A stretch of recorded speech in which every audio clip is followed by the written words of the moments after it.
అనుకుని పోయినాడ ముసైతాను చచ్చిన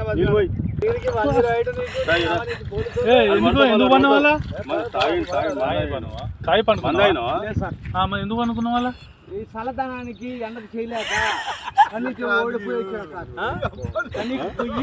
వచ్చిన గెవలేక నీకోసం మంజీ రైడ్ను పోలీసు వాళ్ళు వచ్చిండు. నువ్వు చనిపోయినా అని కంప్లైంట్ చేస్తే పోలీసు వాళ్ళు వచ్చింది నీకోసం. ఏడ చేస్తావు పని నువ్వు? కాజీపేటలో సార్. ఇక్కడ దాకా ఎట్లా వచ్చినావు? ఎవడే లేదు సార్, అడ్డమైందే తీసుకుపోయాడా వదిలిపెట్టాడా అయిపోయిందా పని, వచ్చాడు డబ్బులు. సార్ దయచేసి మిమ్మల్ని అందరినీ ఒకే రిక్వెస్ట్ చేస్తున్నా, ఒక్క 50 రూపాయలు ఇచ్చుకుంటే నేను కంపల్సరీ చేద్దాం కానీ లోపల జారిపోతే ఎట్లుండి మరి ఎక్కడికి లోపలికి నేను దారి పాపనే పట్టుకున్నాను సార్.